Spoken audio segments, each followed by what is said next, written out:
So good evening. Today we're back focusing on answering the questions that you posed at our first reading. So the main questions that we're looking at are, how does family engagement increase attendance and achievement? And then another board member asked, how will the standards increase parent participation on existing bodies, such as school site council, ELAC, CAC, DAC, and DLAC? And really, how will this work look on the ground? So what we've done today is we've made copies of the rubric, the family engagement rubric, which is in the 7th tab. It's the 7th tab insert that you have clipped together.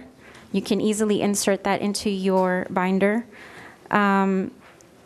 And this rubric actually represents the bulk of the work of the collaborative over the year, taking up meetings with discussion, debate, and finally consensus on the seven standards that you have in front of you. And this rubric, right? So it really reflects what the 60 members representing 19 schools of the collaborative kind of came to consensus on, really thinking about each and every standard and what it looks like on the ground for an emerging, developing, and thriving site. So I'm really happy that you asked this question, because we get to reflect we get to share the bulk of our work this year. So again, we are sharing this tool with you to give you examples of what the work will look like moving forward. So today we're going to start with samples from our rubric and give you some live examples from what our school sites are already doing. And these examples that we're sharing with you today are examples that our parents shared with us at our collaborative meeting.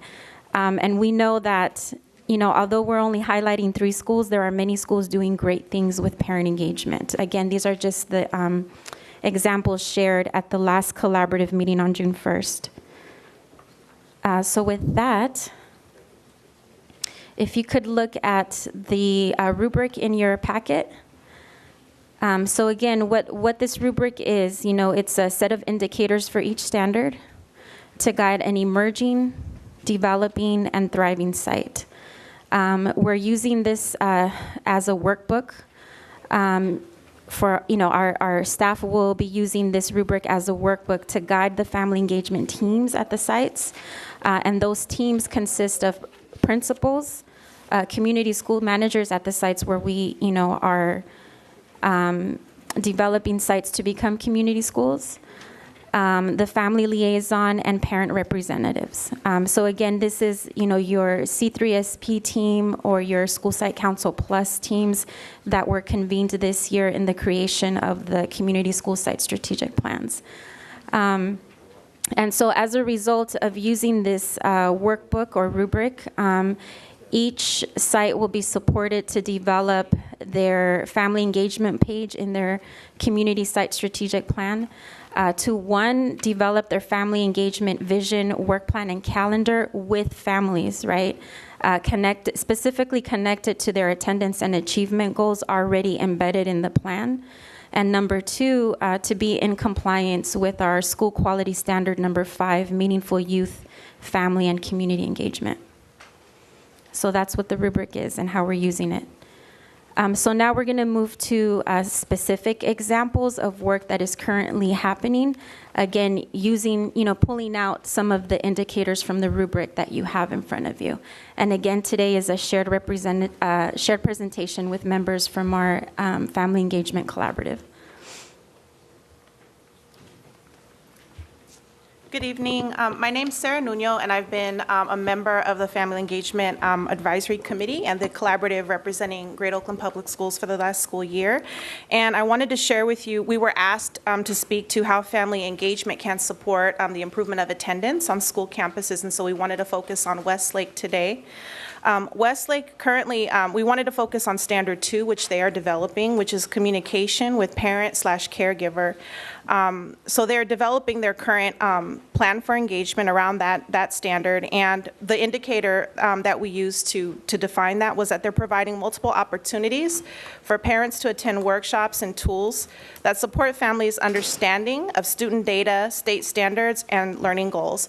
So as a result of the Westlake team coming to the district-centered family resource coordinator promoted a well-organized opportunity for engagement during the district's mini retreat. So it was a great opportunity to have administrator, teachers, parents, the family resource coordinator come together to really talk about attendance, look at the data, and develop a plan.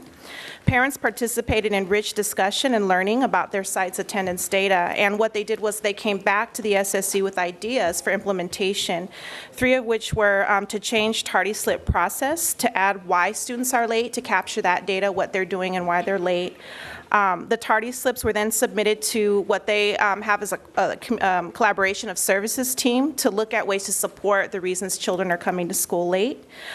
They also decided to send letters to businesses causing student tardies and period absences. So that's one example of how good family engagement can support the increase of student attendance at a site. Hello, folks. My name is Ray Bermudez. I'm happy to be a part of this family engagement specialist this year, finishing my 10th year supporting families here in Oakland, and former Oakland High truancy officer. So I do believe in this work, and what I'll be speaking on is some of the great work that Garfield Elementary is doing with their parents, and this is focusing on that second standard, again with communication with parents and caregivers. In the developing lane, what they're doing is that there is a family liaison that helps teachers connect to families, and also to bridge barriers, as far as language and culture.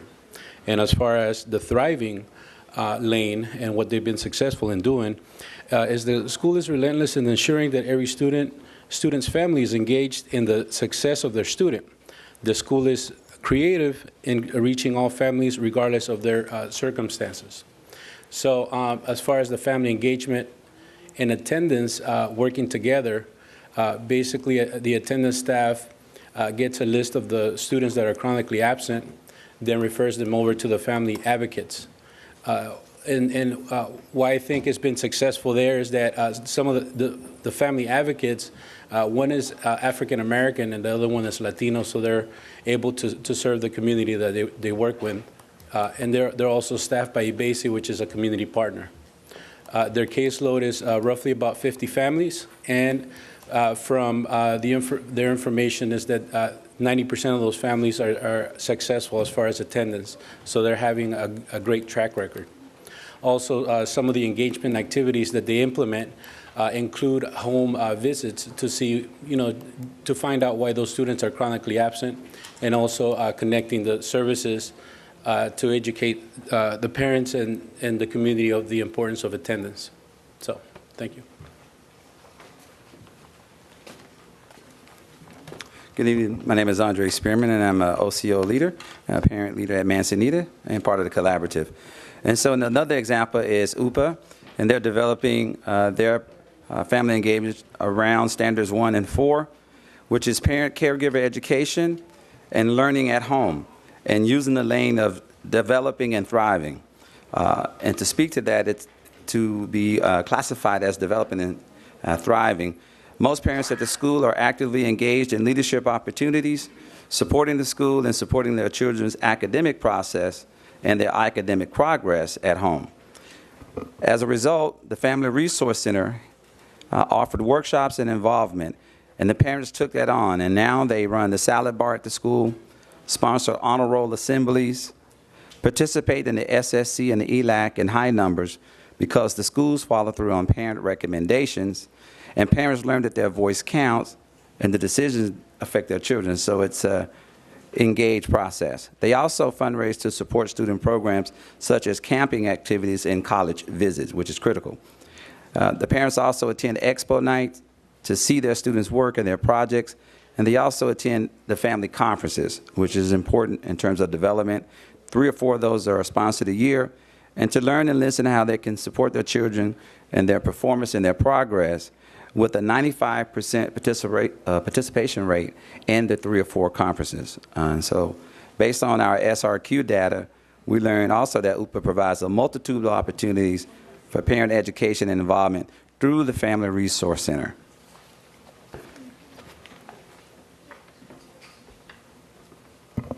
Good evening. My name is Olga Pineda, and I'm also a member of the Family Engagement Collaborative. Urban Promise Academy underwent a school quality review, and I'm also part of that department this school year, and we found that family engagement is valued at the school.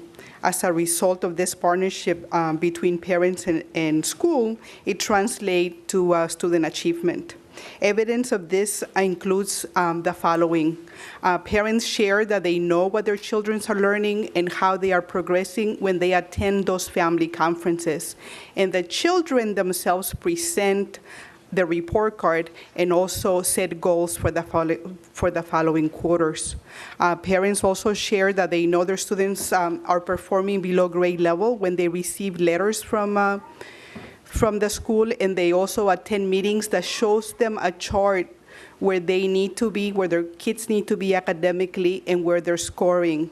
And they understand these reports because the Family Resource Center carries workshops that explains that information. Parents also share that they know the services available for their students who are not proficient when they're invited to meetings, and when they sign those agreements for their children to attend their intervention program, which at UPA is called Boost. And those intervention programs are very well attended, even though they are before the school begins. Parents also share that they know their children are doing well when they go to their honor roll assemblies, and parents appreciate and support their children's visiting colleges beginning in the 6th grade. And furthermore, when they listen to workshops, that gives them hope that their children can go to college because there's resources available to them. Thank you.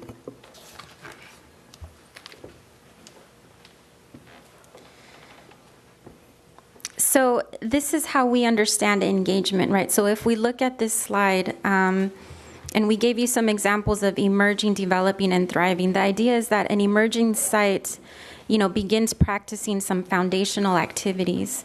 And then by doing that, they actually build capacity to be able to do more things, right? Because then you have parents that are coming in and doing things. So it opens it up to provide other opportunities. In this example, parent caregiver education programs, a developing site would now offer training and education to develop leadership skills, and still continuing some of those foundational activities, right?